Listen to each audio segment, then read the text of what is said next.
Good morning, students. I am Dr. Vijay Bandari, Associate Professor from SIRTS CSE Department. So now let's start experiment number 9. We are going to perform today experiment number 9. The name of the program is Implementations of Thompson Sampling Reinforcement Learning using Python. So before this, we are going to implement this.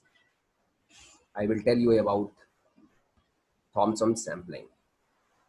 Okay, so let's start with the Thompson sampling. The reinforcement learning is a branch of machine learning, also called online learning.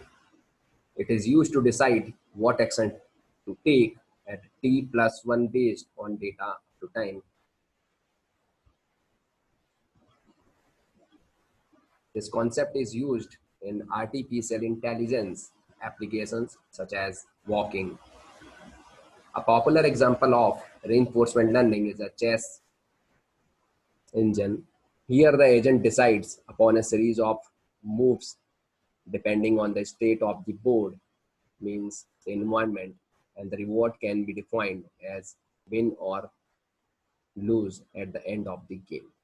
So now Thompson sampling is sometimes it is called probability matching.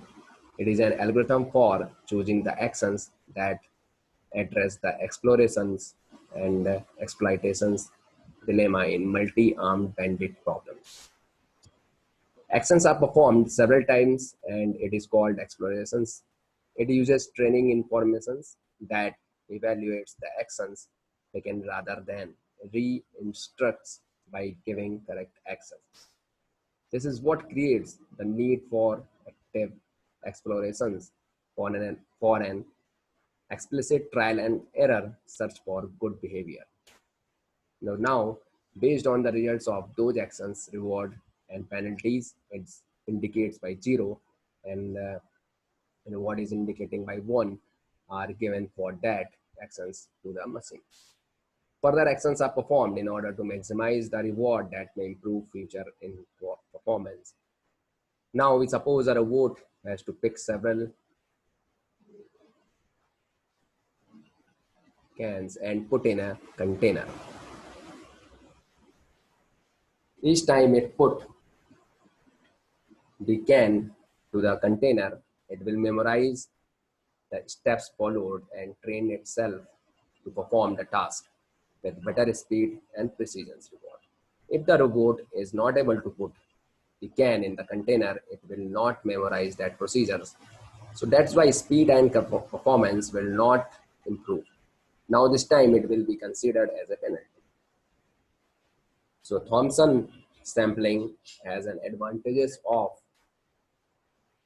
tendency to decrease the search as we get more and more informations which mimics the desirable trade-off in the problem, where we want as much information as possible in fewer searches. That's why this algorithm has a tendency to be more search-oriented when we have desirable trade-offs in the problem, where we want as much information as possible in fewer searchables. Hence, this algorithm has a tendency to be more search-oriented, and when we have fewer data and less search-oriented when we have a lot of data. So now we will talk about some practical applications of Thompson sampling. We can use in Netflix item-based recommender systems. What is a Netflix item-based recommender systems?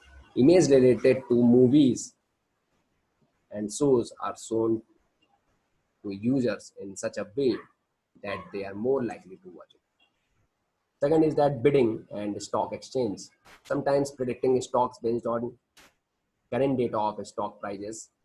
And third is traffic light control, sometimes predicting the delayed in signals. And fourth is automation in industries. Boats and machines are transporting and delivering items without human intervention. Now we see the practical of Thompson's sampling, and now implementing this using Python. So now let's start Sublime. This is the very lightweight editor. Now we first importing the libraries. into first cell importing numpy as NP and matplot and pandas.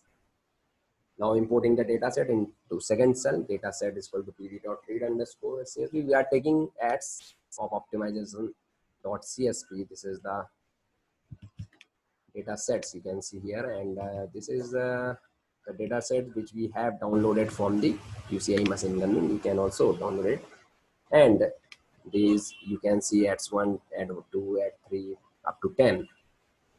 Okay, now here we applying the Thompson sampling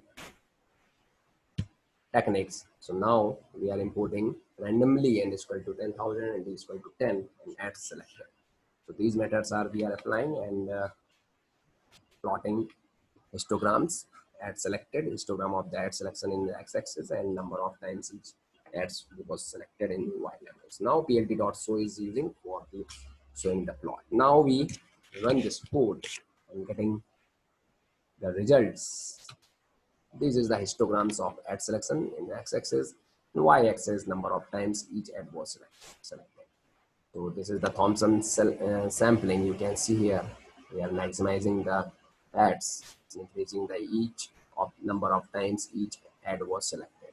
So these are the ads, and number of each times ad was selected. Okay. Now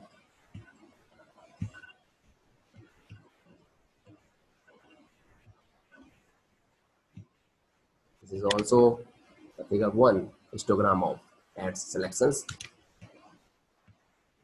This particularly plt.show and plt.hist, it is actually showing the ad selected, okay, and according to a histogram of ad selection. So it might be clear to all. If any doubts, so you can ask me. Thank you. This is the sampling theorems. Thanks.